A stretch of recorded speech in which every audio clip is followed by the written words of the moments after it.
The United Nations has urged the international community to respond to what it called human rights violations by Nicaraguan President Daniel Ortega's government as it seeks to further consolidate power, according to a report published on Wednesday. Ortega, a former leftist rebel who initially came to power in 1979 and returned in 2007, has been extending his control by allowing his presidency to coordinate judicial and legislative duties as well as expanding state control over media.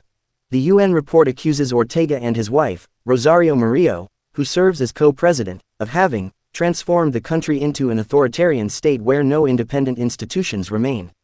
The UN experts urged legal action against Nicaragua, highlighting human rights abuses in the Latin American country, which they said follow patterns that have been previously established as crimes against humanity. Ortega's government in the past has ignored reports from the UN and the Organization of American States, which it says are part of an international campaign against it.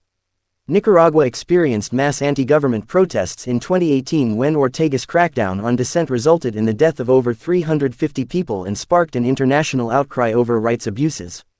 The UN report also implicated the Nicaraguan army in the violent crackdown, contradicting previous denials. A wide-ranging constitutional reform to expand presidential powers over other branches of government, unveiled by 79-year-old Ortega in November and in force since earlier in February, has eliminated what little remained of institutional checks and balances, according to the United Nations report.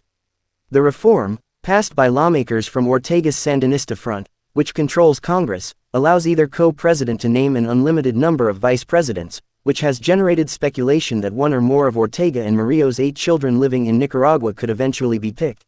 The reforms have been defended by government allies as deepening a nearly 50-year-old revolution which began in 1979 when Ortega and fellow leftist guerrillas overthrew a right-wing family dynasty, and for years acted as a Cold War-era antagonist of the United States.